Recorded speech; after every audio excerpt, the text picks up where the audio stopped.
Bon, et tout de suite, je vous raconte 10 anecdotes bien glauques, bien morbides pour bien plomber l'ambiance en soirée.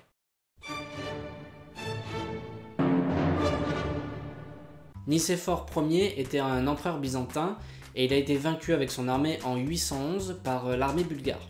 Et pour fêter cette victoire, le chef bulgare fait tuer Nicéphore Ier et récupère son crâne pour en faire une coupe à boire. Mais attention, une jolie coupe avec des petits diamants, des petits machins, très sympa. Alors de nos jours, ça pourrait paraître un poil exagéré comme réaction, mais à l'époque, c'était une façon comme une autre d'envoyer un message à l'ennemi. Si je vous dis Hiroshima, tout de suite vous pensez à la bombe nucléaire qui a été larguée sur cette ville. Alors les photos de la ville après le bombardement donnent une bonne idée de la violence que peut avoir une bombe nucléaire. Ce qui est un peu moins connu en revanche, c'est que le rayonnement de la bombe a laissé des ombres permanentes un peu partout dans la ville. On peut le voir sur cette photo par exemple. L'ombre du pont que vous voyez, c'est pas vraiment son ombre, c'est l'ombre qui a été créée par le souffle de l'explosion. On peut aussi le voir sur cette photo où une personne a été désintégrée et la seule chose qu'on peut retrouver de cette personne, c'est cette ombre. Il y a aussi cette photo où on devine qu'une personne était assise à cet endroit-là au moment de l'explosion de la bombe. Vous connaissez tous le pont des Soupirs à Venise comme étant un rendez-vous des amoureux qui veulent passer un bon moment ensemble et se déclarer leur flamme. Et pourtant la raison pour laquelle le pont des Soupirs porte ce nom est bien plus sombre que ça. En fait, après avoir été condamnés par un juge, les criminels empruntaient ce pont pour aller dans leurs cellules.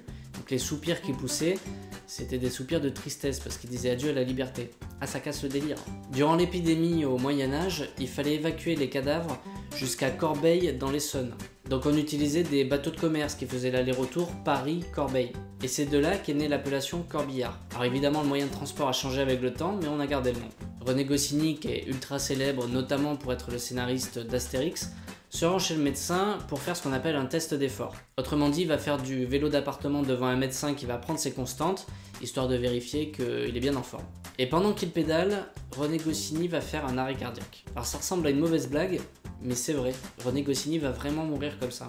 Uderzo, qui était son collègue mais aussi et surtout son ami, va lui rendre hommage dans Astérix chez les Belges qui sort en 1979.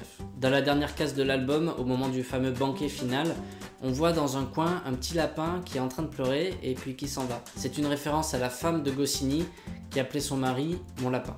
Henri Désiré Landru est un tueur en série qui a passionné la France dans les années 20. Je suis sûr que vous-même vous avez déjà au moins entendu son nom. Il a été condamné pour le meurtre de 11 personnes et l'une des pièces principales du procès, ça a été une cuisinière dans laquelle il aurait fait disparaître les corps de ses victimes. Après le procès, la cuisinière aurait été mise aux enchères et elle aurait été achetée par le directeur du musée Grévin. Alors tout ça c'est du conditionnel, on n'en est pas complètement sûr. Ce qui est sûr en revanche, c'est que depuis, elle a été rachetée par Laurent Ruquier. Laurent Ruquier a écrit une pièce sur Landru qui a connu plusieurs représentations en 2005. Et la fameuse cuisinière était exposée dans le hall du théâtre, et avant ça, elle était dans sa maison de campagne. Napoléon II, fils de Napoléon Ier, a toujours voulu connaître le champ de bataille. Mais il meurt de la tuberculose et on raconte qu'en mourant, il étouffe une grive qui était dans ses mains et qu'il avait apprivoisée. Dans son testament, il demande à ce que son cercueil soit amené sur un champ de bataille pour qu'il puisse entendre siffler les balles qu'il n'a pas pu entendre de son vivant. Mort en Autriche, ses cendres ne seront rapatriées en France qu'en 1940 par Adolf Hitler, qui à l'époque voulait se faire un peu mieux voir des Français. Au XIIe siècle, il était très courant de voir des cochons dans la rue. Les gens ne les chassaient pas parce qu'ils s'occupaient de manger un peu tous les détritus qui traînaient, et ça rendait les rues un petit peu plus propres. Enfin bon, aussi propre que ça pouvait l'être à l'époque, hein, on se comprend. Mais un jour, Philippe de France, futur roi, se promène dans la rue à cheval, et un de ces cochons, affolé, passe entre les jambes de son cheval, qui du coup lui aussi s'affole, se cabre, fait tomber Philippe de France sur le sol et l'écrase ensuite de tout son poids. À l'époque, Philippe de France n'avait que 15 ans et il va succomber à ses blessures. Ça pourrait ressembler à une mort aussi anecdotique que grotesque, mais en fait cette mort va profondément changer l'histoire de France. Ne serait-ce que parce que son frère, qui va prendre le pouvoir à sa place, sera un roi médiocre alors que Philippe de France était très prometteur. À l'occasion de la Journée internationale de la paix, 2 artistes et des centaines de bénévoles ont dessiné plus de 9000 silhouettes sur les plages de Normandie et chacune des silhouettes est censée représenter un des hommes morts le 6 juin 1944.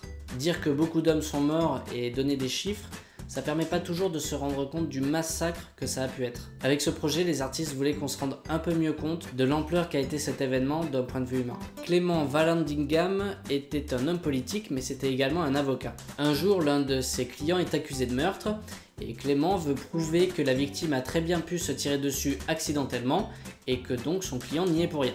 Et pour que ce soit clair pour tout le monde, il décide pendant le procès de faire une reconstitution des faits tels qu'il pense qu'ils ont eu lieu. Et en faisant sa démonstration, et pensant l'arme déchargée, il va accidentellement se tirer dessus lui aussi. L'avocat va succomber à ses blessures, son client par contre lui sera acquitté.